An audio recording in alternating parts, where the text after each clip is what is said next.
get down there. So anyways, with that, by the way, I'm also very proud of where the Buffalo Bills are and Sean McDermott and the great job that he's done. It's great for the National Football League. It's great for the city of Buffalo to have the Bills back like they are. And they're a heck of a football team. And Sean's a big part of that, obviously. So anyways, with that, time yours. Let's go first to Adam Teicher. Go ahead, Adam. Hey, Andy, a couple things. Is Fisher's Achilles injury, is it a tear? We think so. We haven't got that far with it, but it doesn't look good, I'll tell you. Okay. I'm glad that's the only thing that you had to ask me. No, I actually have a football question, too. All right, good. Pat had a lot to overcome this week. When did you know that he just wasn't going to play, but he was going to play as well as he did today? Yeah, I mean, listen, he came out and he practiced. He did a great job with it all week.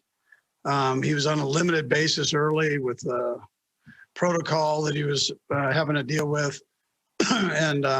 and yet he just kept positive with it. He did just what he told you guys he did. He stayed positive with every part of it, whether it was the toe, whether it was his head, the protocol, the things that he had to do with that. And, he worked his way through it. I'll tell you, I think the trainers and he had a good plan for the toe. I mean, that was an amazing looking thing after our last game. And how black and blue it was. And within a day, the trainers and Pat, with his diligence of taking care of business at his home too, with the game ready machine, they were able to get that swelling and the black and blue out, and which really allowed him to recover quite a bit quicker. We'll go next to Sam Mellinger. Go ahead, Sam. Hey, Andy, last year you had said that you guys never really got to your ceiling. I'm just curious, as you guys go into another Super Bowl, how close do you think you guys are to sort of what you can be? Listen, I mean, we got room to get better. I mean, we can improve. We had a couple of things that went a little haywacky today, but we stayed on course and we did a lot of good things. So we did more good things than bad things. But this job's a little bit like, and I'm talking about players and coaches, like being a farmer. The work's never done. You can always work to get better and as a team. So that's what we're going to do here the next couple of weeks. We're playing a heck of a football team in the Buccaneers. Let's go next to Herbie Teope. Go ahead, Herbie. Hey, Coach, after McCole Hardman had the muffed punt, how important was it to keep him involved in the game? And what did you say to him after that, sir? Yeah, so listen, just bear down, focus in, man. Just watch it all the way into the tuck, basic fundamentals. And Dave's the one who talked to him about all that and got him going. Greg Lewis talked to him. So, and then he was thrown back out there and given another chance. So, and he's made plays for the last couple of years since he's been here. He's made plays, and so that was, he had a muff and keep him in and let's go, right? So that's what we did. Herbie, Doug got it. Let's go next to Aaron Ladd. Go ahead, Aaron.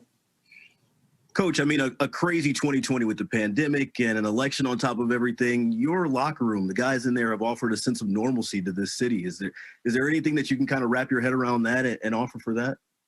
Yeah, listen, I mean, we feel bad for the people that have suffered from this and some have lost their lives, but we also know that a positive can come out of this and something for people that are suffering a little bit to live for. And so I think that's been a real plus for the guys and for the city. I mean, listen, if you look at the National Football League right now, it's probably great for the nation and it gives them hope. And right now, that's what we need. And stay safe and move forward. Let's go next to Pete Sweeney. Go ahead, Pete. Coach, congrats on the win. If you're nitpicking the team this year a little bit, one of the problems that you guys had a lot of the time was red zone defense, and that was one of the strengths that led you to the victory tonight. Just what did you see from those guys and maybe was clicking when it got down to the red zone? Yeah, Pete, they've been like working their tail off to fix that problem, and so I have a chance to watch it every day, and they've gone over it and over and over it. And I think that it's paid off for them, in particular in this game. So we got one more game to even get ourselves a little bit better at it, and that's what we'll work on. Let's go next to Jarrett Bell. Go ahead, Jarrett. How you doing, Jared? Hey, Andy, how's it going? Good, thank you. Congratulations. Yeah. Thank you. So you guys fell behind 9-0 today, just like in the playoffs last year.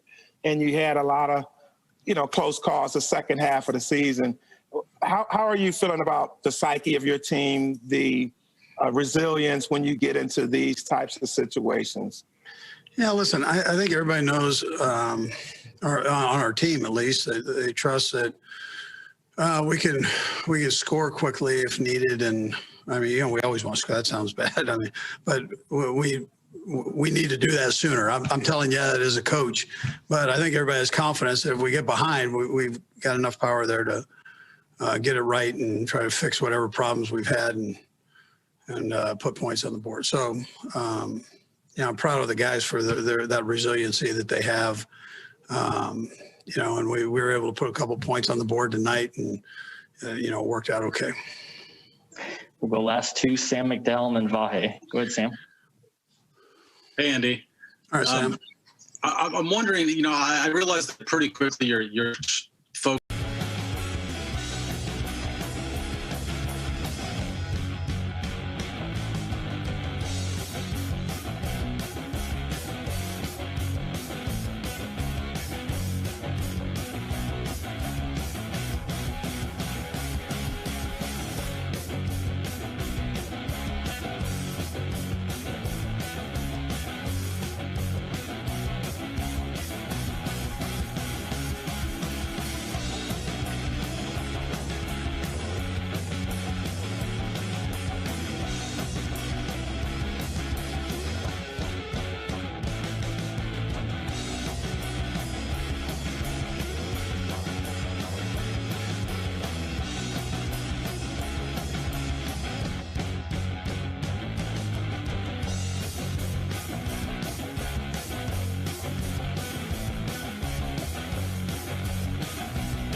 We ready?